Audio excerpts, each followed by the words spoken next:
Conectando, começou. Olá, pessoal, tudo bem? Prazer, né, estar com o pessoal aqui novamente.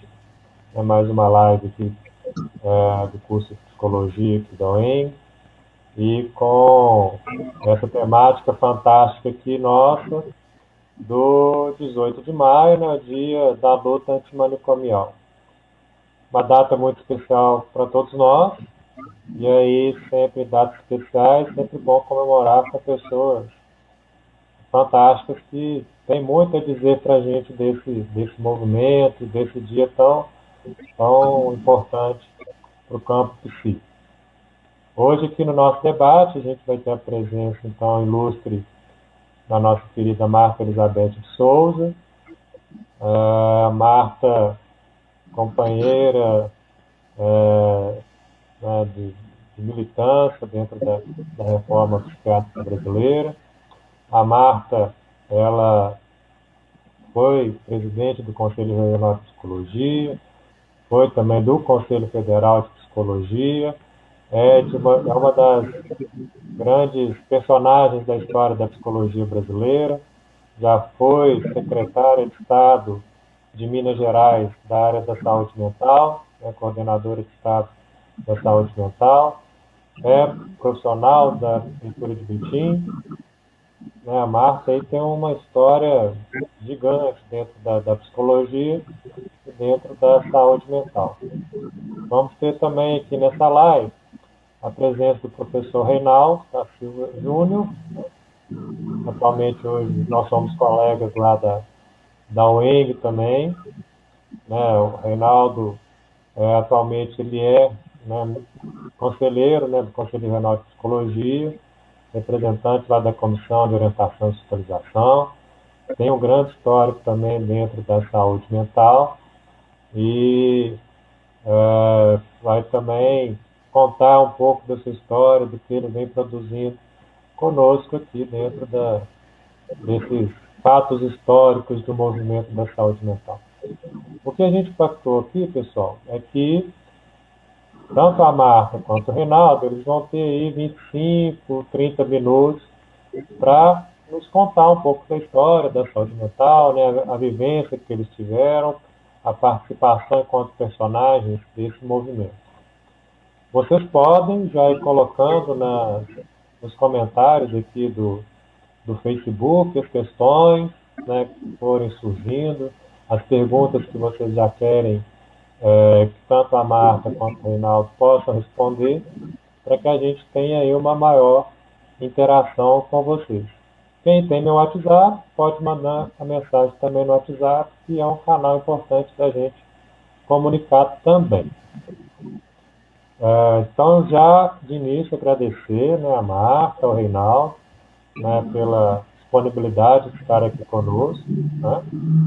Agradecer também a quem nos assiste aqui na nossa live aqui na Psicologia da UEM. Lembrando que essa live ela fica gravada aqui para quem depois quiser assistir e tem um registro histórico também dessa nossa atividade. Então, inicialmente, passar então para a Marta Elizabeth, né, para ela então nos abrilhantar aqui com a sua fala e nos apresentar, né, toda a sua história aí na área da saúde mental. Marta, desde o início, agradeço enormemente aí o carinho, né, o companheirismo aí nessa luta e pela sua participação aqui conosco, porque uma vez que a gente sabe que sua agenda também tá lotada, né? Você está participando aí de muitas atividades aí nessa semana. Obrigado. Obrigada. Queria agradecer você, André, o Reinaldo, né?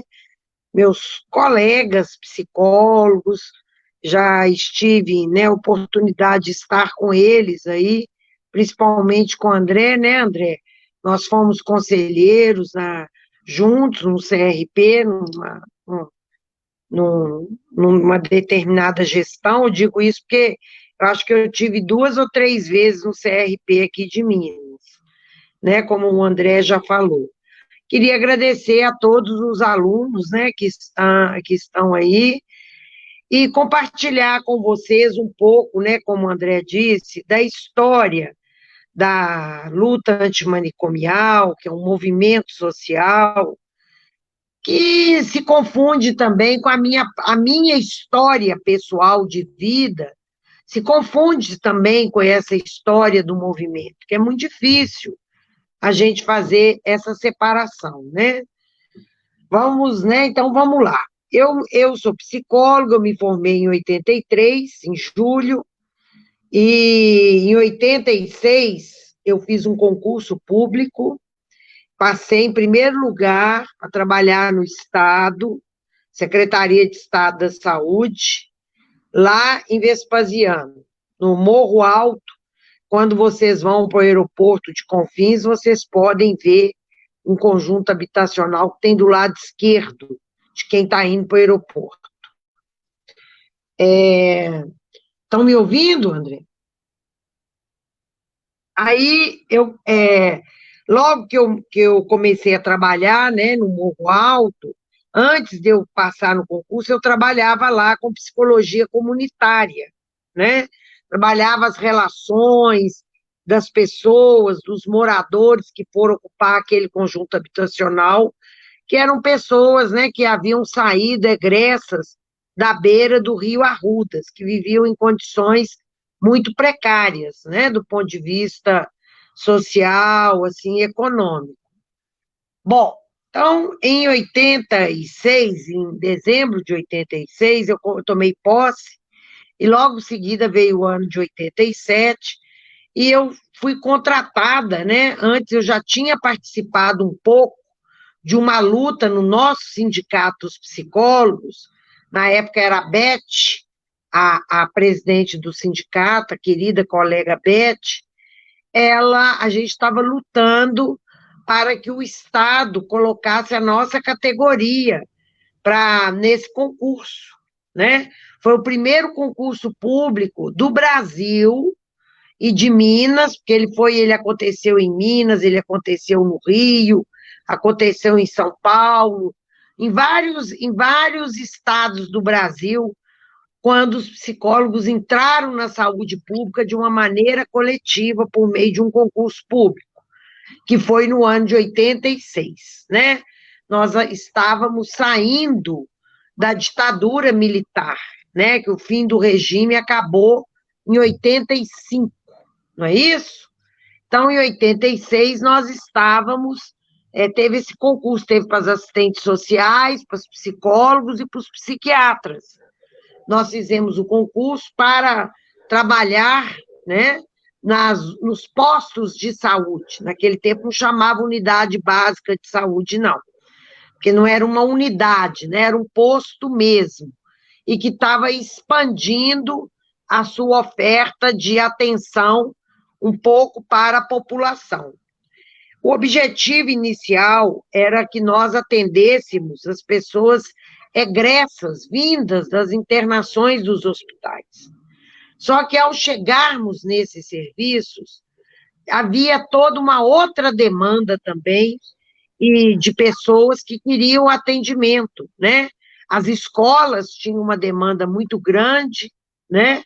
E as pessoas com vários problemas já, assim, problemas familiares, vítimas de violência. Claro que em 1986 a demanda não se expressava como hoje se apresenta, né, na questão da violência, mas já era uma coisa que as pessoas já traziam isso, esse tipo de demanda.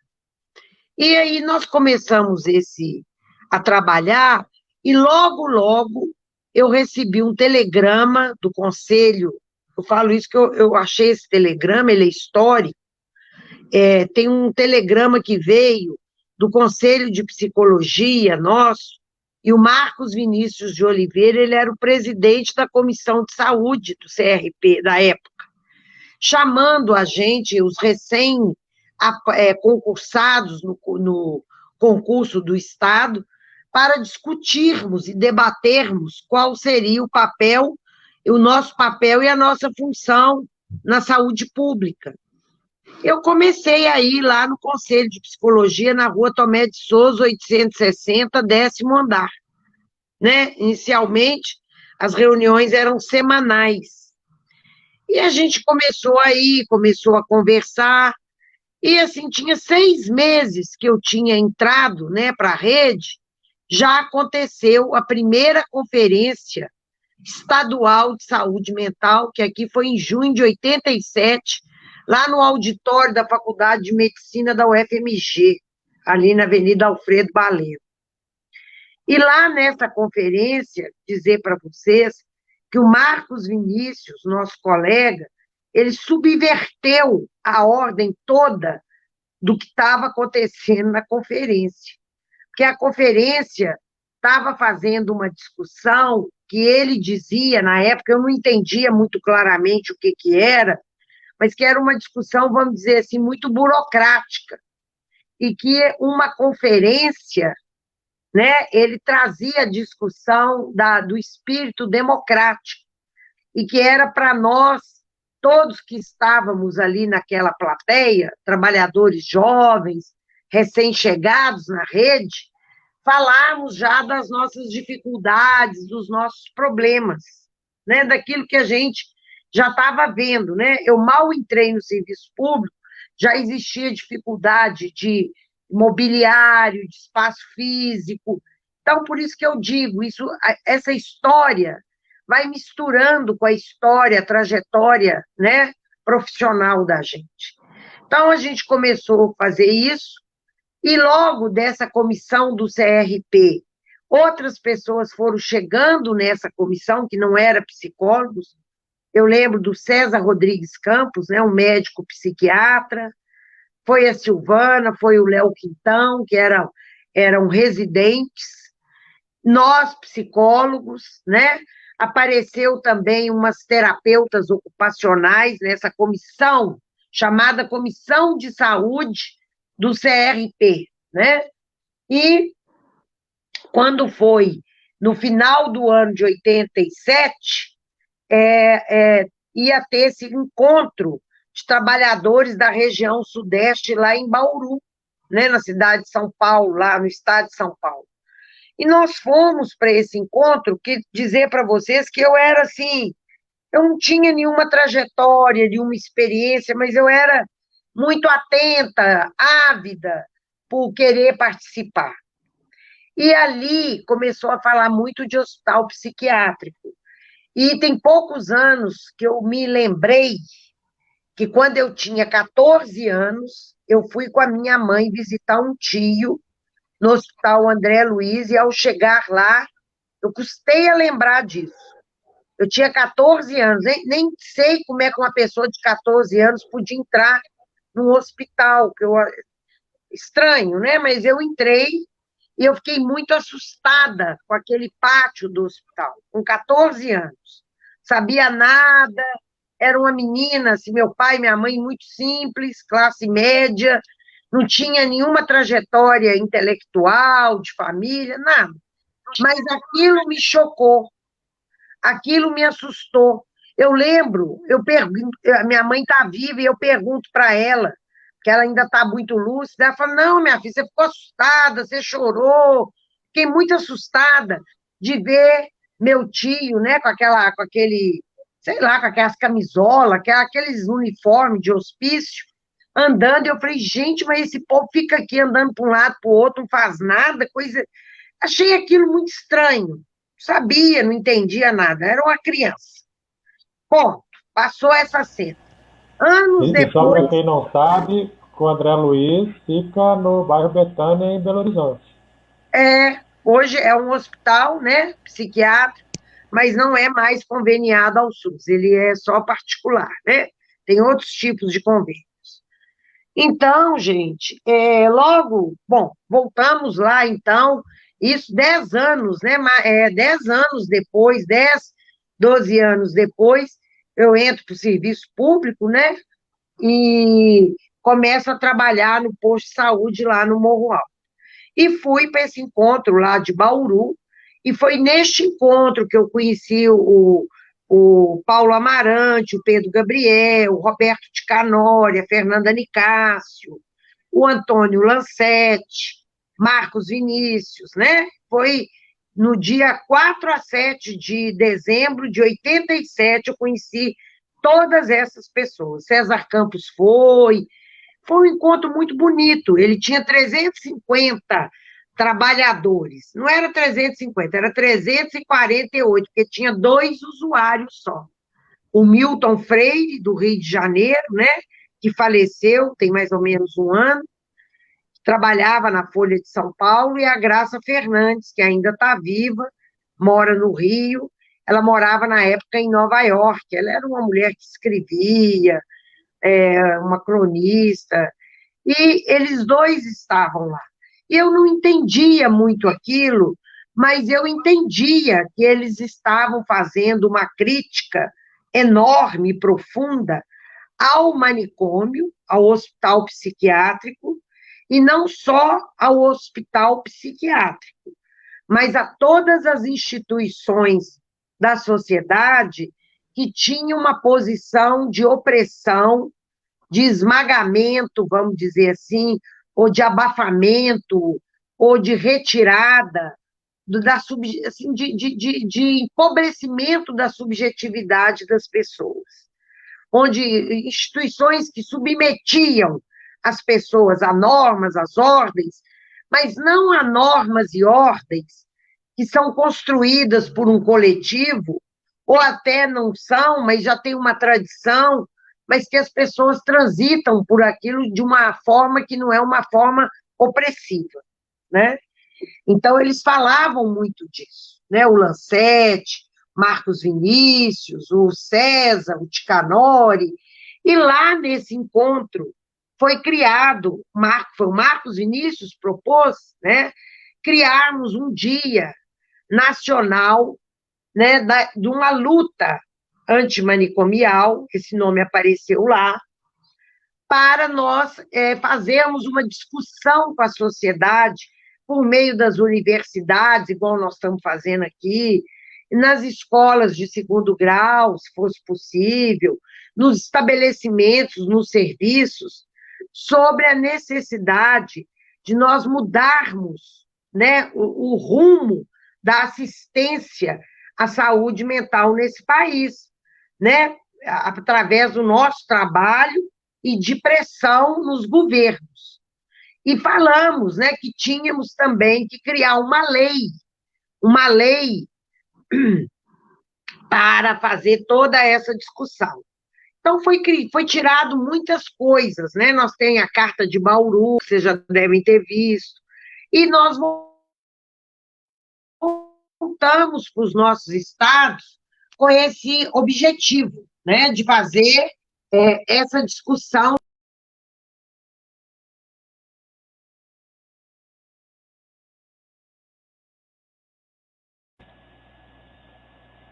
Pessoal, pelo visto, tanto a Marta quanto o Reinaldo,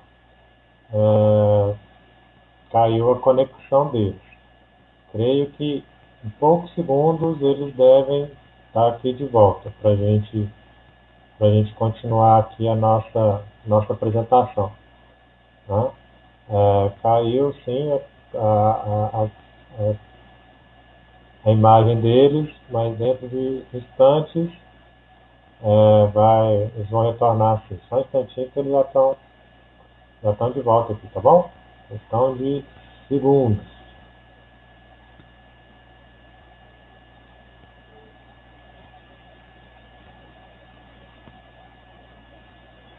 Como a gente tem visto nas diversas lives por aí, um dos grandes problemas modernos que a gente está tendo que enfrentar são os pacotes da internet que estão cada vez mais reduzidos e de qualidade bem ruim.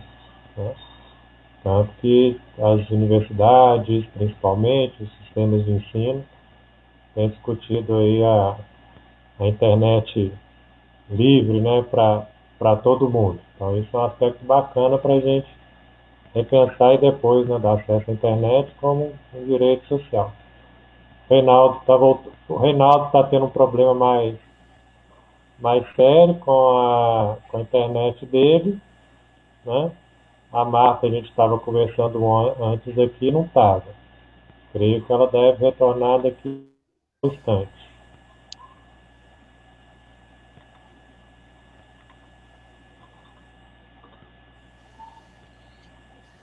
Vocês estão conseguindo me ouvir? Estou conseguindo te ouvir, Reinaldo, mas não estou conseguindo te ver. Você está sem imagem.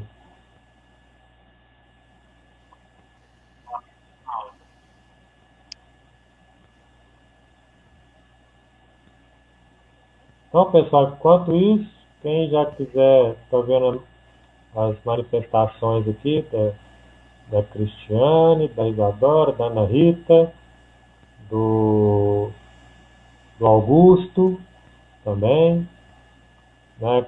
Podem ir colocando aqui nos comentários aqui do Facebook, que eu vou depois, eu consigo aqui fazer um compartilhamento na tela, tá bom? Enquanto isso, né, vamos ver se a Marta volta e se o Reinaldo aparece a imagem dele aqui também para a gente.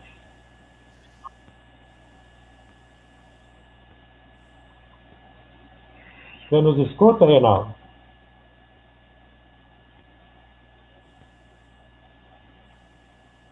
Tô tentando aqui, meu amigo, mas está difícil.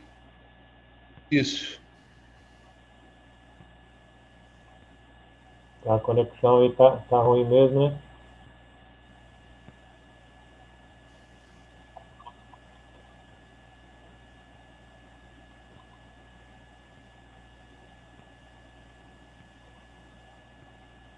Vamos ver.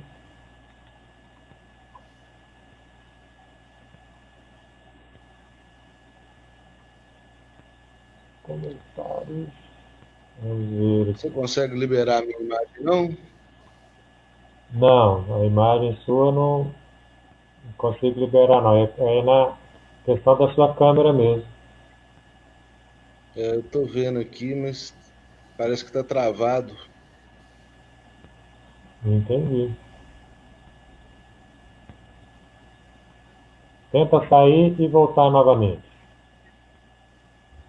Sim. E aí vai apresentar isso.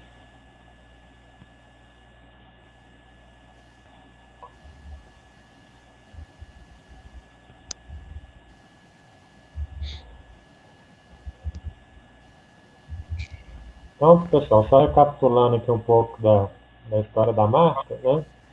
Ela apresenta aqui para a gente já uma, né, a história mesmo, né, da construção, né, do 18 de maio, né, que foi gerido, né, no famoso Encontro Nacional dos Trabalhadores da Área da Saúde, né, em Bauru, em 87, se eu não me engano, no qual ela teve presente, e que essa data, né, surge aí de uma intervenção do psicólogo Marcos Vinícius, mineiro, foi do Conselho Regional de Psicologia de Minas Gerais, foi também do Conselho Federal de Psicologia. Ele era, acho que a história todo mundo já sabe, né? O Marcos foi assassinado no sertão da Bahia, né? O Marcos ele era professor lá da Federal, da Universidade Federal da Bahia, né? Em uma das atividades que ele foi fazer no interior do estado, ele foi assassinado e aí até hoje não houve julgamento, não descobriu, né, quem foram os assassinos. E aí há uma pressão mesmo, né, em cima das autoridades, das comissões de direitos humanos, para, né, resolver aí também mais essa atrocidade, né, cometida no Brasil. Então, o 18 de maio ele é fruto aí de um movimento, de uma luta dos trabalhadores da área da saúde, né, e aí a Marta, né, como ela está apresentando, ela fez parte de toda essa história, e aí ela parou nesse ponto da legislação, né, da saúde mental. Então, até a década de 80 não havia né, uma legislação muito propícia à saúde mental. E aí ela falou um pouco do Hospital André Luiz, mas também em Belo Horizonte. Havia e ainda tem, né, tanto o Galba Veloso quanto o Raul Soares. Tem, né, o histórico Hospital de Barbacena, e em vários municípios também, tendo aí ambulatórios, né, já para uma certa teoria aí dita da saúde mental. E aí que o Marcos Vinícius vinha tratando, e outros profissionais, né, que a Marcos falou, Paulo Amarante, o Ticanori, né, a Márcia Rosa, várias pessoas questionando um pouco dessa realidade. E aí, com a vinda de outros teóricos, outros formadores, né, da época, para dizer que o sistema da saúde mental que a gente tinha no Brasil, ele não era ideal. Aliás, né, como Franco Basaglia, quando veio ao Brasil em Minas, né, quando ele fez a visita então lá ao Hospital de Barbacena, né, ele vai dizer que o Hospital de Barbacena ele era um campo de concentração, pelo tanto de pessoas que viviam em considerações subhumanas, né, dentro lá do hospital, né, algo comparado, né, a história que ele tem de uma história italiana, né, de uma Segunda Guerra Mundial, a questão então dos, dos campos de concentração.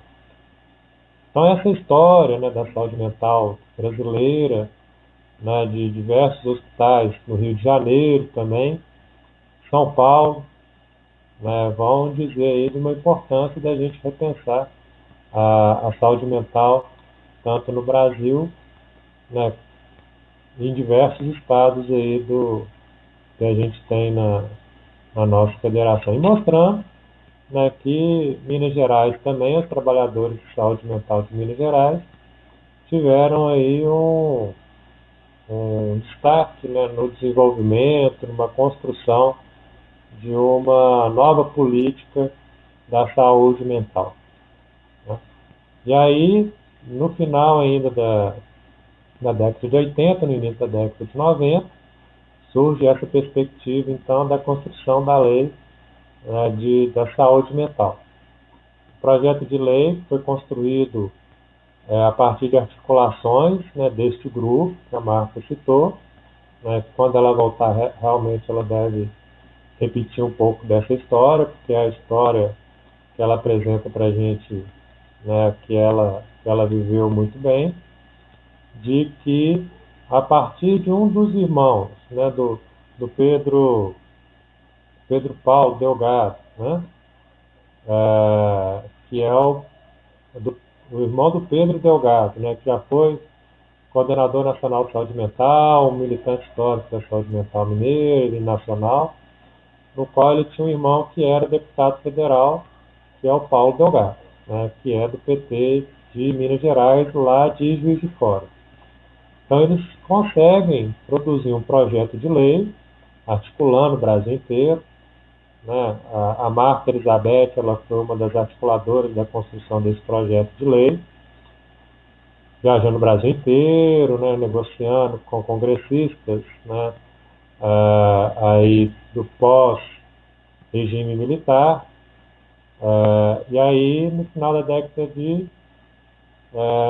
no início da década de 90, constrói então esse projeto da Lei de Saúde Mental. Um projeto que fica engavetado durante muito tempo, né, dentro do Congresso Nacional, e só foi aprovado, né, a Lei 10.216 em 2001. Que é isso?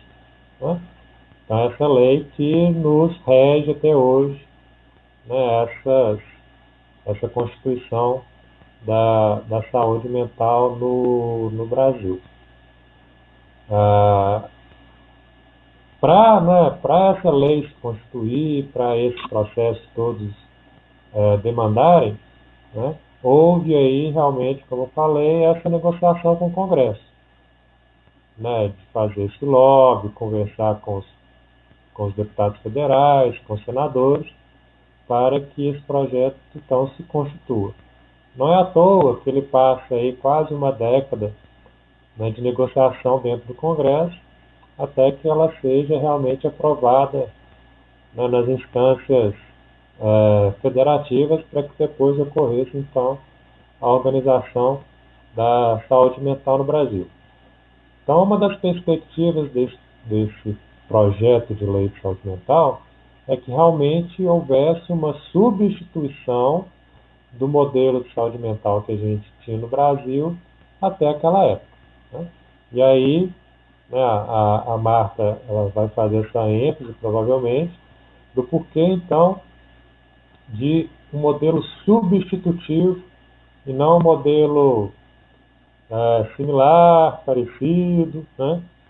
Justamente para que aquela ideia que se tinha do manicômio, daquela perspectiva clínica estritamente ambulatorial, medicamentosa, ela realmente deixasse de existir, né? Que ela não fizesse mais parte da história da saúde mental brasileira. Então, substituir esse modelo, né, ele é fundamental. E aí a Marta está chegando para reaver essa história para a gente aqui de novo. Ai, meu Deus, eu falei esse tempo todo e vocês não me viram, André? Não, caiu. Ô, André, eu parei aonde? Onde que eu estava dizendo, André? Vixe, você parou na... O Marcos Vinícius estava propondo, então, de fazer uma comemoração da saúde mental, e aí surgiu a data do 18 de maio, Não, mas isso. o grupo estava pensando na construção de um projeto de lei. Aí nós fizemos um projeto de lei que se tornou a Lei 10.216, que foi aprovada em 2001, que tramitou 11 anos no Congresso Nacional, desde 89, né? Lei Paulo Delgado, foi levada por ele, sociólogo, ele era deputado, constituinte, irmão do Pedro Gabriel. E essa lei foi muito importante, porque ela ajudou a difundir o espírito, a necessidade da mudança na assistência psiquiátrica no Brasil, né? Ela foi fundamental, o debate, e concomitante à lei, experiências foram sendo implantadas no Brasil, de novo modelo de atenção à saúde mental. Foi isso que eu estava dizendo. Aqui em Belo Horizonte, o Patrus Ananias, em Betinha, Maria do Carmo, Lara, né? Foram gestores de esquerda, progressistas, que acataram, abraçaram essa causa, né? Santos, até uma de Souza, né? Tinha implantado lá, fechado o Hospital Anchieta, né? Teve a Luísa Erundina em São Paulo também. Então, várias experiências foram sendo implantadas com a criação de serviços que foram base para as portarias ministeriais, né? A nossa primeira portaria ministerial é a 224, gente, ela é de 91, né? Então, o Ministério da Saúde, até o nosso querido Domingos Sávio era o coordenador nacional de saúde mental, ele começou todo esse trabalho de fazer a política, né, começar a política nacional de saúde mental. Eu falei que foi ele, juntamente com Marcos Vinícius, que criaram a primeira comissão do Conselho Nacional de Saúde, que foi a Comissão Nacional de Reforma Psiquiátrica, depois a Comissão da AIDS, né, foi criada. Hoje chama CISM, Comissão, acho que é Intersetorial de Saúde Mental, né? Enfim, o que eu quero dizer, gente, é que a partir daí nós conquistamos a lei estadual, a 11.802, né, em 18 de janeiro de 95, aqui em Minas Gerais. Minas Gerais, Belo Horizonte, né, sempre foi implantando o serviço e teve uma consistência de gestão, né, mesmo que mudaram-se os prefeitos, mas a gestão, a política de saúde mental e a saúde como um todo, o SUS, ele foi se implantando, né? Ele foi se tornando uma política, realmente uma política pública, e não uma política de governo, né? Isso é importante. Embora os governos influenciam, mudam, mas tem uma consistência, vamos dizer assim, tem uma base, né? Isso é muito importante. E aí o movimento só foi trabalhando, né? Fazendo seminários, encontros, muitos. Eu destaco a Marcha dos Usuários, que foi feita em 2010, em setembro, com grande apoio do Conselho Federal de Psicologia, de vários regionais. Não tivemos de Minas Gerais, porque não era a nossa gestão, mas tivemos de outros conselhos regionais, né? Tivemos apoio aqui na época da Secretaria de Estado, os municípios ajudaram, vários municípios, né, de Minas. Minas esteve com 1.000 pessoas, foram muitos ônibus, né? Então, assim, foi um trabalho muito bonito, os usuários tiveram de vez. Então, isso tudo nós fomos construindo, né? O 18 de maio, a construção do 18 de maio, gente, é maravilhoso. Uma coisa que a gente começa a encontrar em janeiro, lá no CRP, né, que cede para nós seu auditório, e ali a gente vai construindo, né, a gente vai fazendo uma leitura da realidade, do que está acontecendo, e nós vamos nos dividir em alas, criando os títulos, os nomes, que embasam o samba enredo. Não sei se vocês viram, eu mandei para vocês, samba enredo desse ano, Capetão Pandemia, né? Está muito bonito.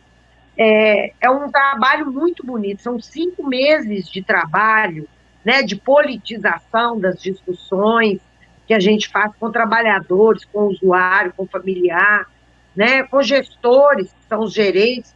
É uma formação construir o 18 de maio. Nós ficamos 5 meses do ano dedicado a isso. O resto do ano é na luta cotidiana, é em audiência pública, é fazendo documento, é fazendo manifestação. É assim que a gente tem a vida da gente, né? E quando chega o 18 de maio, é quando a gente, né, tem esse momento de estar com os colegas, de estar aqui na universidade, trocando essa experiência. Então, a luta antimanicomial, aqui em Minas Gerais, nós somos um movimento vivo, né? Ele não é fake news, ele é um movimento ativo, com corpos, com pessoas que vão, que se entregam, que dão parte da sua vida, né? Doam horas, sua inteligência, o seu corpo para o trabalho, né, dessa luta. E muitos outros lutam conosco, né? Eu penso, os professores, igual o André, e outros tantos aí da UENG, as instituições, né, Reinaldo? Os conselhos de classe, agora o CREFITO está apoiando, o CRES, o Conselho de Psicologia Histórico, sempre apoiou, né, o Federal, e agora outros estão vindo.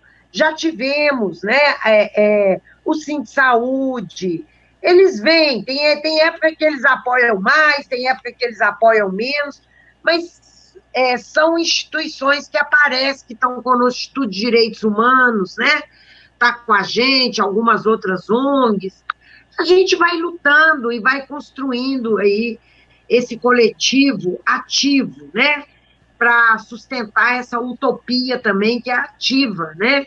De uma sociedade sem manicômios, uma sociedade que caibam as diferenças, né, que a gente possa conviver, né, e respeitando essa diferença. Eu acho que é isso, né, a gente está trabalhando muito, né, agora está tendo aí o fechamento do Galba Veloso, acho que, vamos ver, nós estamos trabalhando, muita coisa, né, muita coisa que não é fácil no dia a dia, mas a gente tem um prazer enorme, né, de estar.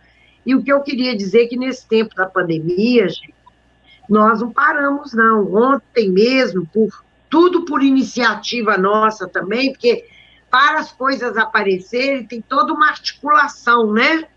Então, ontem a CISM, né, aparece como Conselho Nacional de Saúde, faz uma recomendação para o Ministério da Saúde para rever uma série de coisas que eles fizeram, uma nota técnica 12 de 2020, mas é pedindo isso, né, mais financiamento para o serviço, material de EPI, condições para os serviços atenderem as pessoas à teledistância, né, teletrabalho, mais carros para fazer as visitas domiciliares de muitos que não podem ir no serviço e nem devem, né? Evitar nesse sentido. A gente sabe que tem uma dificuldade, que a gente sabe que a base do nosso trabalho é relacional, nós sabemos disso. Mas neste momento é importante também que as pessoas se cuidem, os usuários, os trabalhadores. Então, a gente, com a nossa criatividade, podemos atendê-los e devemos. O fato deles ter que ficar isolados de nós, não significa que a gente abandona o paciente, né? A gente não abandona, a gente tem que se fazer presente mesmo à distância. E é isso, 18 de maio está lindo, foi todo virtual esse ano. Vá lá na página do Fórum Mineiro no Facebook, tem agora Instagram também.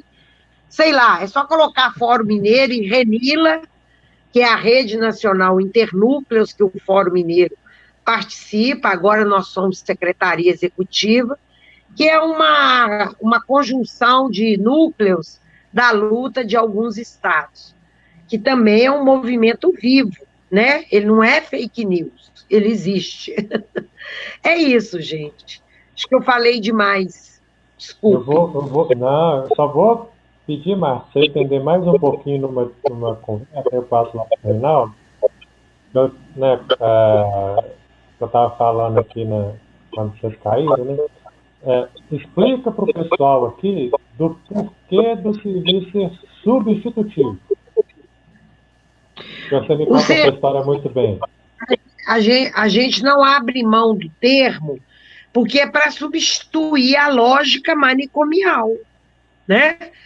Os serviços de saúde mental, gente, o CAPS, o Centro de Convivência, a residência terapêutica, o leito de saúde mental no Hospital Geral, são instituições de liberdade. Elas não são instituições de restrição, de cerceamento da liberdade, como as comunidades terapêuticas e os hospícios. É uma coisa de princípio. Pode até ter práticas nessas instituições manicomiais, mas não é para ter. Isso é para ser coibido, é para ser superado. Elas são instituições de liberdade. Instituição de liberdade, o sujeito vai embora. Claro que tem um momento, talvez, que ele tem que ficar lá. Se ele não está dando conta de ir para lugar nenhum, nem para a casa dele, nem de parente, e pelo próprio quadro dele psíquico, muitas vezes, ele tem que ficar contido, mas não é contido de amarrado no leito, não. É uma continência do cuidado. Né? A gente tem que proteger essa pessoa num determinado momento. É ficando ali com ele, né, o tempo todo, a noite inteira. Existe isso, né? O sofrimento mental, às vezes, impõe isso para as pessoas que cuidam. Mas é uma coisa que tem que ser temporária. É uma coisa que tem que ser mais individualizada. Então, isso é o sentido dos serviços substitutivos. A saúde mental na atenção primária, né? Tudo que a gente faz, instituições de liberdade. São o oposto, completamente o oposto das instituições que cerceiam a liberdade. Mesmo que essas instituições sejam até humanizadas, menos mal, que eu falo que elas serem humanizadas, de dar roupa limpa, escova de dente, sabonete, chuveiro quente, alimentação digna, tratar a pessoa com respeito é o mínimo. mas ela continua sendo uma instituição que cerceia a pessoa, que ela limita, né? Então, é isso, é isso. Por isso que são serviços substitutivos. Substitutivos a quê? À lógica manicomial e ao manicômio mesmo, aquele que tem na rua X, número Y, o prédio. Tudo. Brigadíssimo. Brigadíssimo, Marta. O pessoal está comentando aqui, né, o seu vigor, sua energia, né, é diferente quando a gente é um personagem importante da história que fala com a vida, né? Isso é bacana demais. E por isso tem que espalhar mesmo essa sua história para todos os cantos. Obrigada, ué. Mas é Eu isso, vou- a história é essa, gente. Eu vou passar então para o professor Reinaldo para ele fazer as considerações dele também. E aí, logo em seguida, a gente vai para o bate-bola entre nós três aqui, né? E o pessoal que for fazendo os comentários lá no Facebook ou mandando, né, perguntas aqui no meu WhatsApp também, eu vou colocando na roda aqui, tá bom? Professor Reinaldo, contigo aí para rolar o jogo.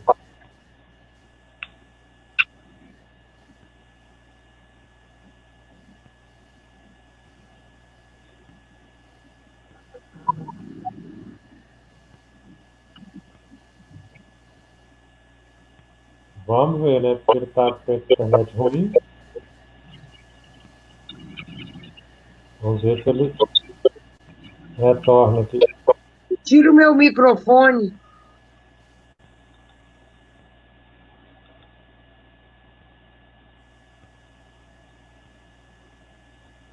Agora vocês me ouvem? Pode ir? Vamos lá. Então vamos lá. Eu vou tentar falar bem rapidinho aqui. Eu fico falando que às vezes eu acho que eu sou realmente muito doido, porque querer falar de história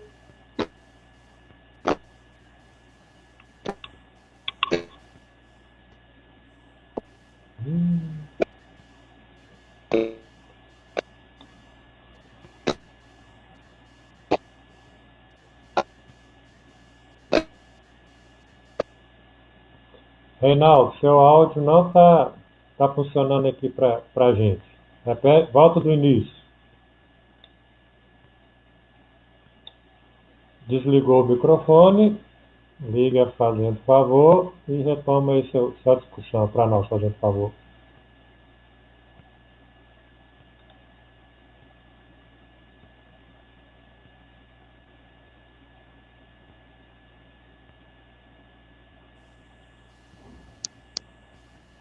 deu certo Isso. agora? Vamos lá.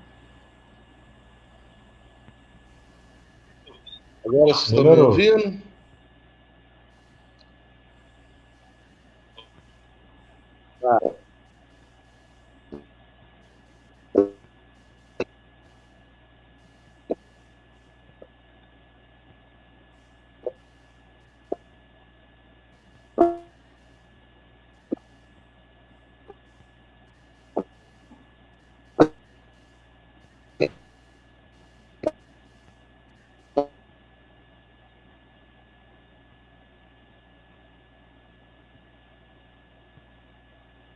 Seu microfone está desligado. Ligou de novo. Agora ligou. Ele não é eu, assim, eu estou aqui e ele está desligando sozinho, ele não está querendo que eu fale. Né? Vamos lá. Eu vou tentar fazer o recorte aqui da minha. Estudantil, né? E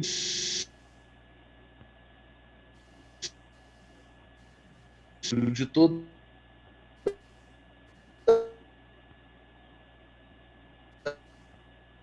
essa movimentação, estava estudando, estava num muito a ver, né, com Eu estou vendo que está falhando, né? Continua falhando. Melhorou agora. Não sei. Vamos lá. Eu não sei o quanto que vocês estão.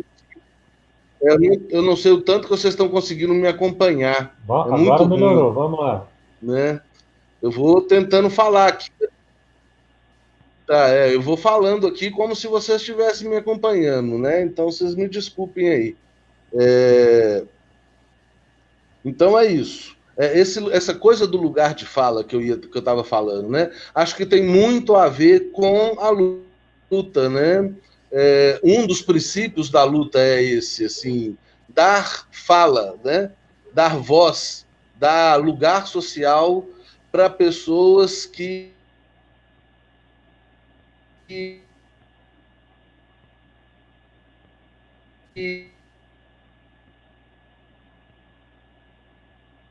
vez, né?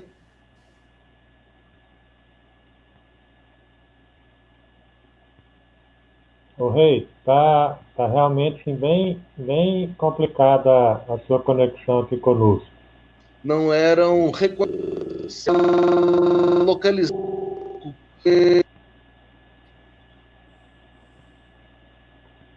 Tenta, por favor, aí, dar uma melhorada na internet, desligando outros aparelhos que na sua casa estejam consumindo a bandagem da internet, né, alguma outra coisa assim. Logo em seguida a gente volta contigo. Pode ser? Tenta dar uma melhorada aí. Enquanto isso eu vou tentar fazer um bate-bola aqui com a Marta. E aí você volta logo em seguida. Combinado?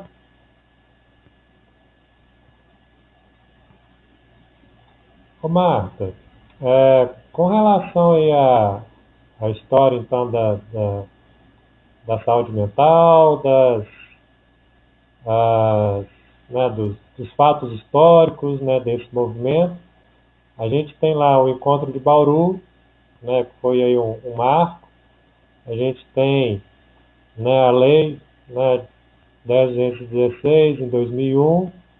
Depois, mais recente na nossa história, a gente tem a Conte Canori, a organização da RAPS, né? Então a gente tem diversos personagens dessa luta antimanicomial. E aí eu, André, tenho essa necessidade, assim, eu sei que existem vários outros personagens da saúde mental daqui de Minas. Então tem você, tem a Ana Marta Loboski, e a Marta caiu também. A gente tem a Miriam Buide. Então a gente tem você, tem a Ana Marta Loboski, tem a Miriam Buide, o Humberto, né? Tem a Isabel Frisch Passos, tem a Celina, tem o Paulo, né? Quem são esses personagens da saúde mental? Assim? O que você me diz dessas pessoas e das contribuições que elas tiveram aí na saúde mental, tanto mineira quanto nacional? Olha, eu assim, por exemplo, a Miriam Buide, a Ana Marta, são psiquiatras, né? A Miriam Buide é da FEMIG, já aposentou, mas sempre trabalhou em Belo Horizonte, né? Foi coordenadora de saúde mental. A Ana Marta foi da FEMIG e é funcionária pública do município. E é uma potência, assim, eu acho. A Ana Marta fez uma live, eu não sei se você viu, dia 14, aquilo que ela fala sobre o sofrimento mental, o sofrimento no outro, foi uma coisa belíssima, escreve muito bem, ajuda a pensar, né? O Humberto é um grande apoiador, não é um militante, assim, orgânico, mas porque sempre defende a luta antimanicomial, foi maravilhoso como gestor, não só ele, mas tiveram outros gestores também de Conselho Federal, de regionais, que apoiaram sempre a luta antimanicomial. E a postura dele, ele já trabalhou saúde mental, agora ele já aposentou também, agora está na universidade. Agora, a Isabel Frischer, eu acho que ela sempre contribui lá com as histórias, lá na universidade, que é o campo dela de atuação. Então, lá, ela transmite, ela é uma estudiosa da reforma psiquiátrica italiana, né? O Paulo Amarante, eu não sei se é dele que você estava falando, eu acho que ele é lá da Fiocruz, né? Já teve mais do movimento nacional da luta antimanicomial. Agora eu não saberia dizer se ele está ativo, mas sempre é da Fiocruz e sempre produzindo, publicando livros, fazendo consultorias, acredito eu, viajando, né? Então, acho que divulga também.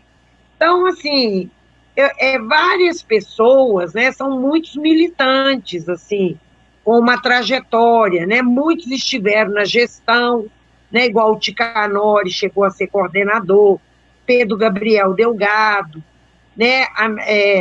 Eu sou uma militante, virei gestora de Betim, já fui gestora do Estado, né? A Miriam Buide foi gestora de Belo Horizonte.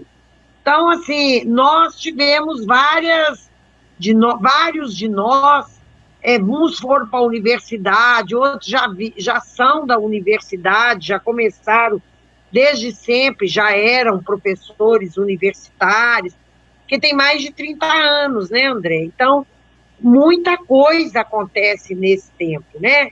Muita tese de doutorado, de mestrado, e precisa de muito mais ainda, porque é muito complexo a saúde mental.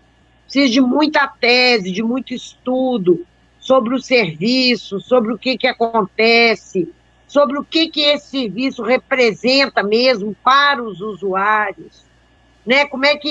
O que esse tratamento impacta na vida deles. Muita coisa que eu acho que a gente tem que estudar e pesquisar, né? Aí eu vou te pedir mais 2 pontos. Para falar para o pessoal aqui de pessoas que nos deixaram muito recentemente. Célio Garcia esse ano, a Rose, né, mais recente, Marcos Vinícius, né, o assassinato dele.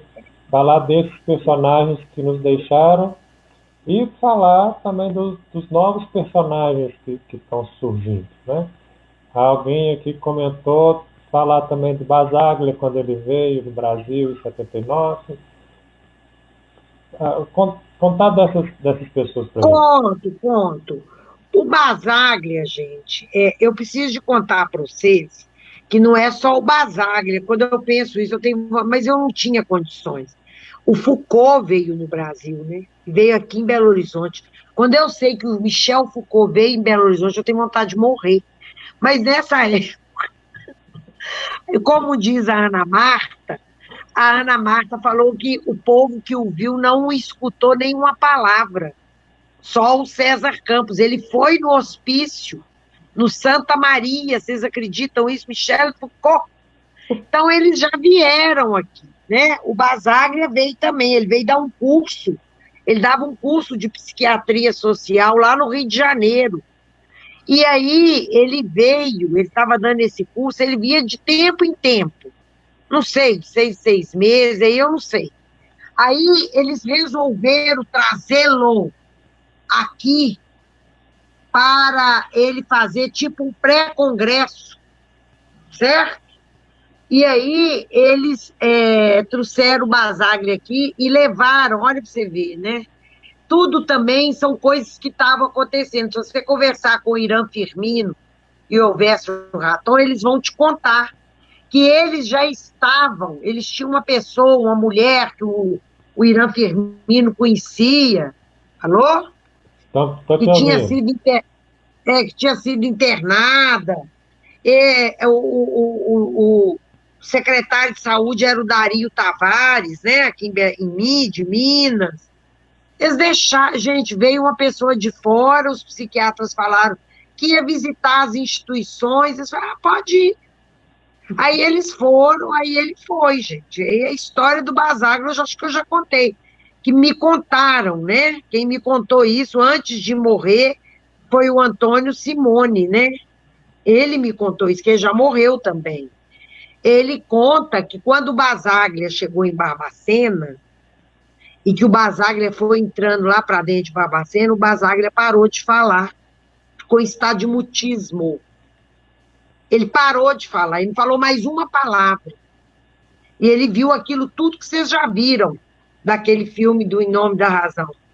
Que aí ele saiu, quando ele não falou, ficou mudo, ele não comeu, ele não bebeu água, ficou mudo. E o povo foi ficando incomodado com aquilo. Ele entrou no carro e não falava nada, de tão impactado, né? Quando foi chegando aqui perto de Belo Horizonte, assim o Antônio Simone me contou, que virou para ele e falou, pelo amor de Deus, Basaglia, fala alguma coisa, o que nós vamos fazer? O que nós temos que fazer?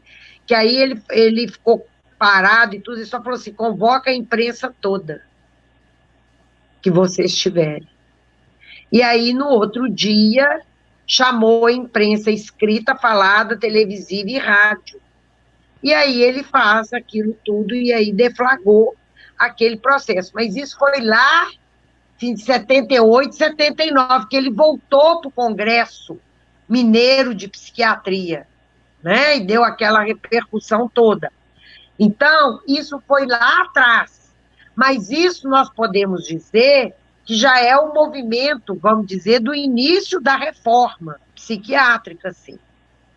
Né? No Brasil. Antes, é claro que alguns psiquiatras já estavam discutindo, já estavam contrapondo aquela situação horrível, claro. Mas a vinda dele foi fundamental. Só que passou-se quase 10 anos. Eles fizeram um pouquinho de humanização lá no CHPB, né? Botaram porta, deu talher para o povo comer, botou roupa no povo, né? Porque não tinha nada disso. Botou o povo para dormir na cama, mas continuou ruim. Aí, é o que eu contei para vocês no início. Nós entramos para ir trabalhar nas unidades de saúde, aí nós fomos nos organizando, aí veio o nosso grande companheiro e nós começamos a nos organizar, e aí nós fomos no encontro de Bauru e fundamos um movimento social, que até então não tinha esse movimento dessa forma tão orgânica. É claro que tinha pessoas que já estavam discutindo aquela coisa, teve a denúncia, né? Mas, assim, o movimento social, luta antimanicomial, orgânico, com núcleos, com coordenador de núcleo e tudo, foi em 87. E personagens, né, que você me falou. Marcos Vinícius de Oliveira e Silva foi assassinado, né, no dia 4 de fevereiro de 2016, brutalmente na Bahia. Era um psicólogo mineiro, Sete Lagoas, né? Estudou aqui, estudou na Newton Paiva, morava aqui, depois em Belo Horizonte. A mãe dele é uma intelectual, né, uma mulher brilhante, uma professora de português. O pai dele, acho que ainda está vivo, está com 100 anos, né, o pai dele está vivo. Ele era uma pessoa brilhante, né, que estudou, fez mestrado, fez doutorado, e foi para a Bahia, fez um concurso lá para professor na universidade, né, e é aquela pessoa, vamos dizer assim, um homem com uma inteligência elevada, né, gente? Nós temos que reconhecer isso, acima da média, que é o grande mentor, sim, do movimento. É claro que ele não é um movimento. O movimento é um coletivo enorme, que contagiou milhares de pessoas e a gente contribuiu e aprendeu. Mas ele é o mentor, como foi um homem importantíssimo para o Conselho de Psicologia e para a psicologia brasileira, ajudando a dar um outro rumo. Claro que não é ele sozinho, tem muitas pessoas, mas uma pessoa muito, muito importante, né? Um grande militante. Marcos Vinícius tem uma trajetória, sim, de militância política partidária desde 15 anos. Então, ele é diferente, por exemplo, da minha história. Não tinha nada disso na minha vida. Nada. Era uma menina super disciplinada, tranquilinha, quietinha. É diferente. A mãe do Marcos Vinícius era uma sindicalista, uma mulher que escrevia, que publicava livros, né? Diferente. E tem quem mais? Teve a Rosimeire Aparecida da Silva, uma psicóloga maravilhosa, lá de Pirapora, né? Muito inteligente, estudou na FUMEC, foi da Coordenação de Saúde Mental de Belo Horizonte, chegou a fazer um mestrado na UFMG, né? O povo gostou demais. Estava começando também um pouco aí na carreira universitária, mas infelizmente do nada morreu, né? Uma coisa assim muito triste. Ontem mesmo eu estava conversando com a mãe dela. A mãe dela é jovem ainda, né? E vários tantos que morreram, né? Usuários que a gente chamava, o Oscar, da Associação de Usuários, Geraldo Francisco, né? O nosso querido Geraldo Francisco, Gilberto. Ah, gente, são muitos que já se foram. Usuários brilhantes, Eduardo Araújo, lá da Bahia, né? O Eduardo, ele reivindicava o direito ao delírio, né? Ele defendia que os usuários tinham o direito de delirar. Muito bonito. O Eduardo Araújo é esse usuário. Para mim, nossa, tem muitos que são maravilhosos, mas ele é uma das pessoas mais brilhantes que eu já conheci, né? O Milton Freire, que morreu, que eu citei aqui no início, né? O Milton já era um pouquinho mais velho, mas era novo ainda, estava com 70 anos. Aí muitos, são muitos, são muitos.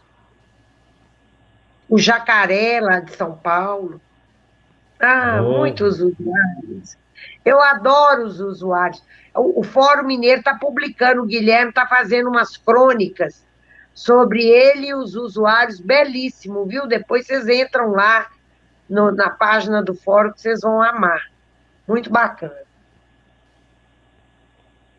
Eu tô emocionadíssimo aqui com as lembranças, né, da Rose, Você me do perguntou Marcos. da Rose, faz muita falta, gente.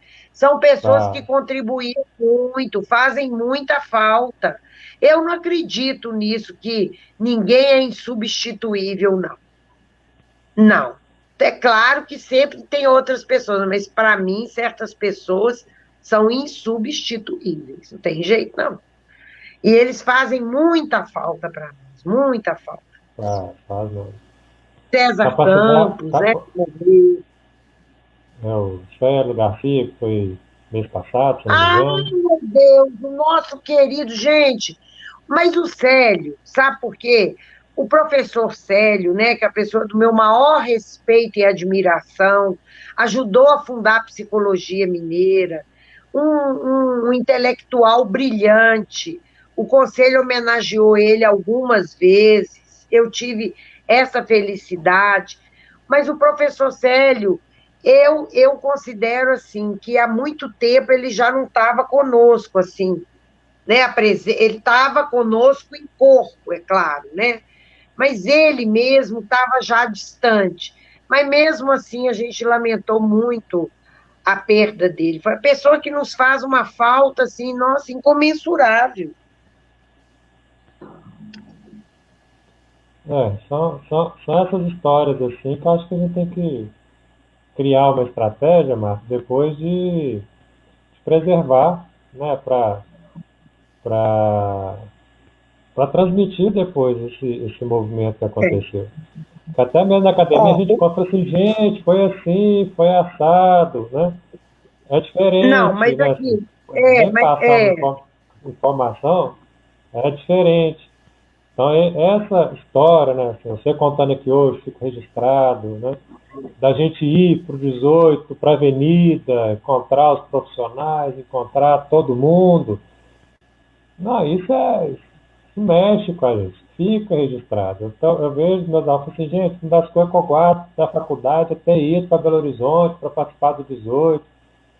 estar junto, né, com esses personagens históricos. Né? Isso é o Barenblitz, né, que tem uma Professor construção Barenblit bacana. está aí, tem uma contribuição importante. O Barenblit conheceu o Basaglia, né? Antes ainda de 78, acho que em 75, 76. Uma pessoa também que tem uma contribuição enorme, né? Agora, lá no Fórum Mineiro tem muito vídeo desse ano, tem muita coisinha. Agora, a nossa ideia, André, Fórum Mineiro, eu e a Miriam, nós temos um compromisso, é porque nós não conseguimos ainda, nós queremos, e tem os jovens que estão chegando, que a gente admira muito, né? Lá no Fórum Mineiro, a Soraya, a Eliana, a Camila, tem a Adriana, né? Tem Ana a Ana Laura, Laura, tem o Guilherme, é a nova geração, a Bárbara, os meninos, né? São jovens mesmo, que estão chegando, que estão aproximando, né? Tem a Isabela, tem a Carlinha, tem muitos. Agora, é, a nossa ideia, André, é fazer um centro de memória. Eu e a Miriam, nós temos um acervo de coisa, a Miriam tem tudo, muita coisa. Mas nós não tivemos tempo. Nós vamos fazer o centro de memória da luta antimanicomial aqui. Nós vamos fazer, nós temos muito documento, muita coisa, nós vamos fazer. Mas a gente não fez ainda, mas eu já falei com a Miriam, cada dia ele está ficando mais presente, não é porque é porque para fazer esse projeto ele demora, ele é trabalhoso e demora tempo. E, na verdade, eu e a Miriam podemos, o tempo nós vamos ter. A Miriam já está aposentada. Mas os colegas mais jovens precisam se apropriar um pouco mais do movimento para poder deixar as mais velhas, veteranas, tocar esse projeto, né? Nós estamos precisando, nós duas temos esse projeto, sim. Nós vamos fazer o Centro de Memória. Vai ficar maravilhoso. Ana vai, Marta, nós vamos fazer, vamos fazer. Só que isso, André, isso não é pouca coisa, não. Isso é muito trabalho. dá Isso é um muito trabalho trabalho. puro, nós sabemos disso. Ué. Nós temos que ter dinheiro, arrumar financiamento. Isso não é brincadeira, não. Agora, de governo, nós tentamos, viu, André? No governo do Pimentel, achamos que a gente ia conseguir. Nós fomos atrás para ele arrumar para nós um local, porque tem que ter um local, né? Porque isso aí vai ser um centro de memória. Mas ele não nos ajudou. Então, num cenário político desse, você é só mesmo com a empresa privada, sei lá, nós vamos ter que arrumar algum financiamento. Mas esse momento atual que nós estamos vivendo está propício para isso também não, né? Mas Não, tá não. nós vamos construir. Agora não é hora disso, né? Agora é hora de muita luta, de muita resistência, né? Para a gente acabar de fazer essa travessia aí. Agora que, assim, tanto eu quanto o Reinaldo, a gente tem uma institucionalidade mais garantida aqui dentro da universidade, acho que a gente pode tentar contribuir um pouco mais com esse registro da história. Aí depois, em off aqui, a gente estende mais essa conversa, inclusive naquelas conversas, naqueles café que a gente toma de vez em quando, a gente pode tentar disparar essas questões. Assim. E Nós para temos que fazer aproveitar, o centro. ao centro, eu estou sentindo muito essa falta, Marta, Tá. desse registro dessa história. Assim, né? Eu acho que né, tá precisando. A Ana Rita Trajano, né, companheira nossa também, está aqui vendo a nossa live, ela está toda hora provocando a gente, apresentando a história dela, e aí ela te faz uma pergunta aqui, né? E acho que a gente pode fechar com essa pergunta da Ana Rita, né? Porque já deu 1h15 de live, é, das perspectivas atuais, né? que a gente tem hoje? Né? O que a gente tem para hoje, para a saúde mental? Olha, eu acho que nacionalmente a perspectiva é muito ruim, né? Em termos que eu saiba, né? Nós estamos com a portaria ministerial, o credenciamento de serviços está sendo muito lento, né? Muito devagar, então o investimento financeiro muito ruim. Nós temos aquela EC, né, gente? A gente não pode esquecer aquela EC 95, que até 2036 não está congelado o gasto, aumento de gasto na saúde, né? Junta isso com um ministério que atualmente que não tem governo, né? Um ministério que não tem rumo. Então, eu não vejo isso como. Agora, aqui no estado de Minas Gerais, né, nós também temos um governador muito difícil, que está com o estado muito empobrecido, isso já vem lá de trás, né? Isso não é novidade para ninguém, né? Por que levou o estado a ficar desse jeito? Eu queria tanto que isso fosse detalhadamente mostrado, né? Eu tinha uma vontade de saber, mas isso não fala, né? Só fala que tem déficit, não tem mesmo, está sem dinheiro. Mas podia, né, o povo contar os detalhes, por que chegamos nesse pé, né?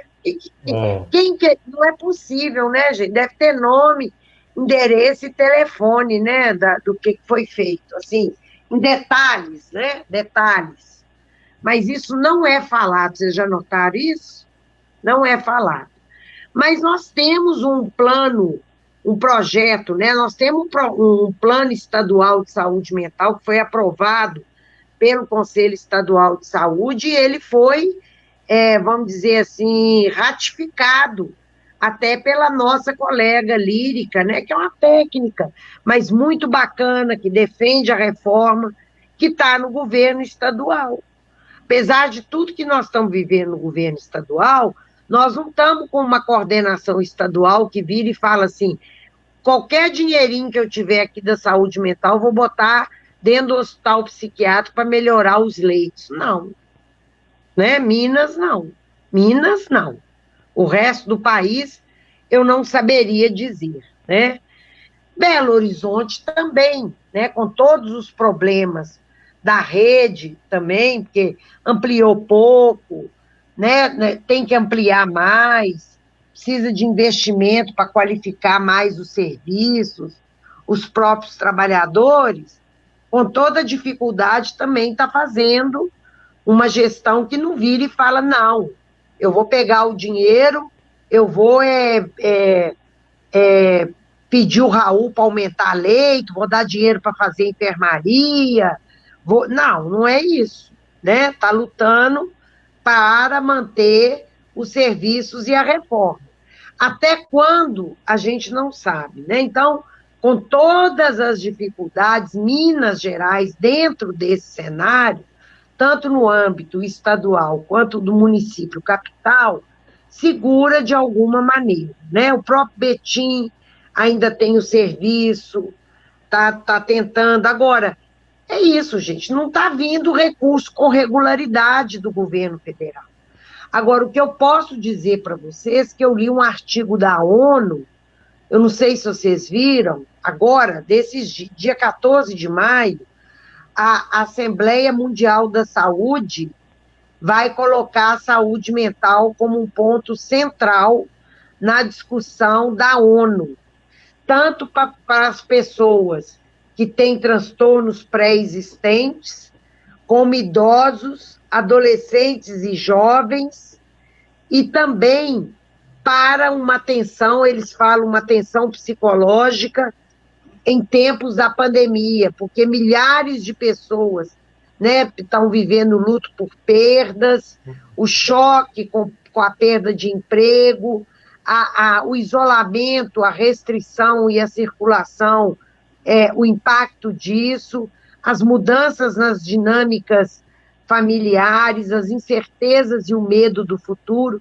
tudo está também afetando à saúde mental, além da saúde mental que tem que se debruçar para os pacientes com transtornos mais graves, né, tanto de álcool e drogas, que são a nossa clientela, né, com transtornos mentais graves. Além disso, outros sofrimentos estão se apresentando também.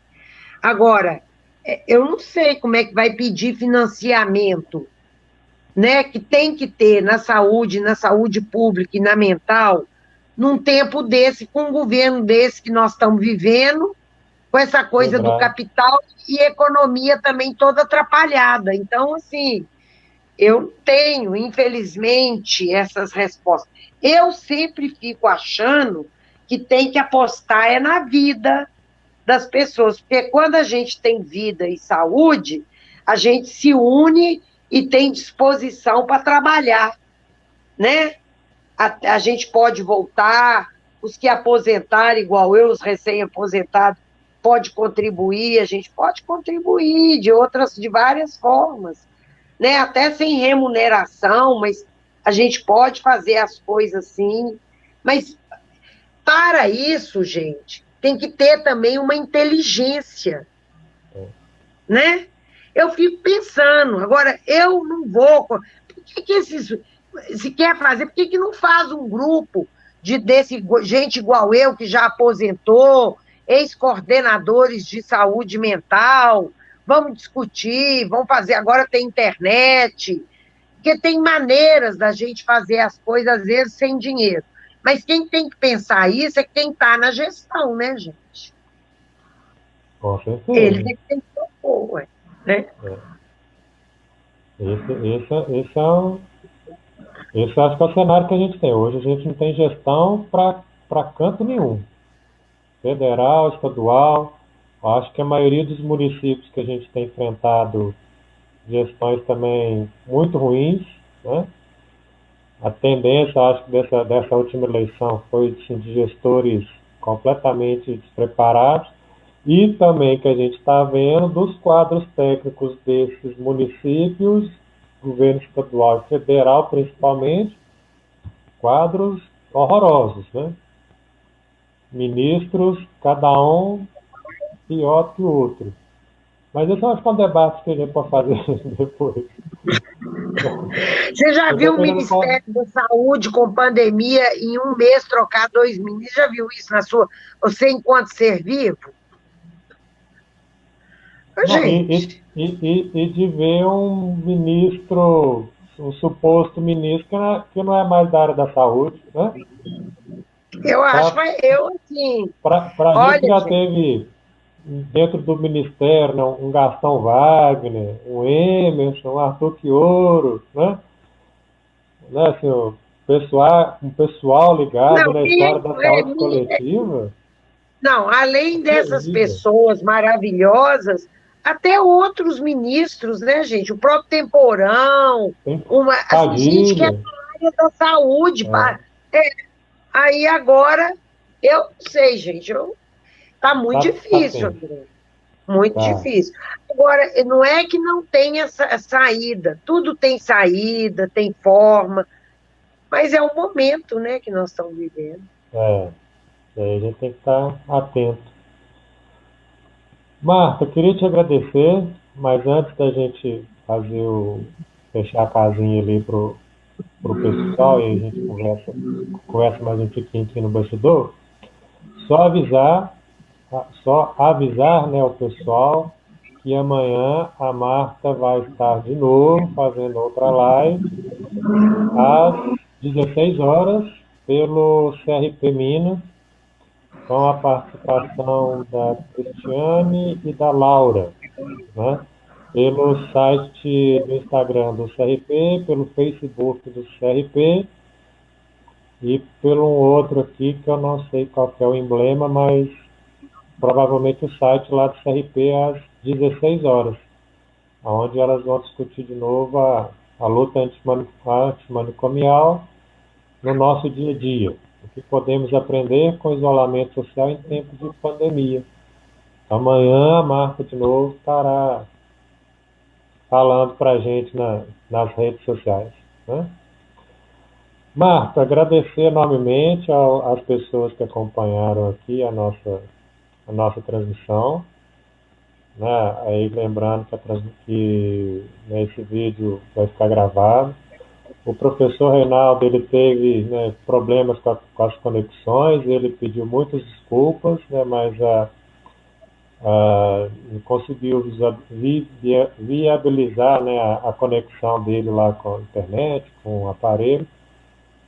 Né, e aí que ele vai fazer um vídeo, né, com essa fala que ele iria colocar aqui hoje e ia postar lá nas, nas redes dele, nas páginas dele, que amanhã dá para acompanhar também. E aí, lembrando, como a Marta falou, a programação da Semana da Luta Antimanicomial está lá na página, né, do Fórum Mineiro de Saúde Mental. Vocês podem utilizar também lá no Facebook, no Instagram, não, hashtag Maio Antimanicomial, que vai ter lá muita atividade bacana, né, tanto de Minas quanto do Brasil inteiro. E vamos curtir essa semana mesmo, né, de comemoração e fazer um grande debate temático aí da nossa saúde mental. Novamente, né, agradecer a Marta, é um prazer enorme, né, escutá-la, aprender com ela, né, principalmente aí quando a gente encontra para tomar um café, para falar mesmo com mais liberdade das coisas, mas aqui, né, deixar, né, as portas aqui da UENG abertas também para quando você quiser voltar, porque essa casa te recebe também com muita alegria e gratidão. Obrigado por tudo.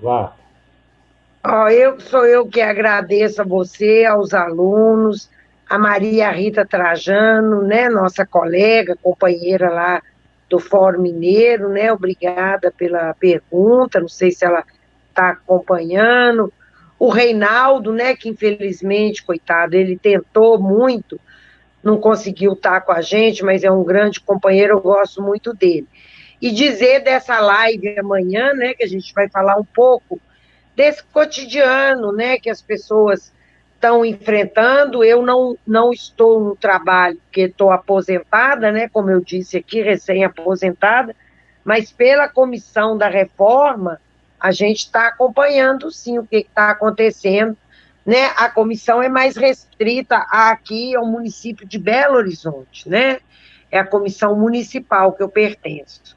E de convidar vocês para uma live maravilhosa, dia 23, que vai ser nacional, né? Vai ser sobre liberdade. O Lúcio Costa vai apresentar o relatório das comunidades e dos hospitais. Aquele psiquiatra Edmar, você conhece ele, André? Lá do Rio de Janeiro. Maravilhoso, né? Aquele que preparou como é que é? Fábio Migliaccio. Aquele ator, né, que fez aquele papel de esquizofrênico na Globo. Vai ser lindíssima. A Laura vai estar, que é uma usuária muito interessante, sábado. E amanhã, às 16 horas, lá no CRP. Eu vou divulgar também a live aqui. Um abraço, viu, gente? Muito obrigada.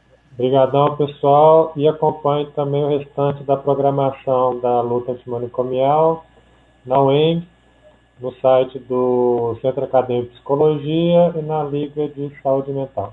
Marta, eu vou desconectar aqui o pessoal e a gente continua com uma conversinha entre a gente. Pessoal, Tá bom. Obrigado. Tchau, tchau. Tchau.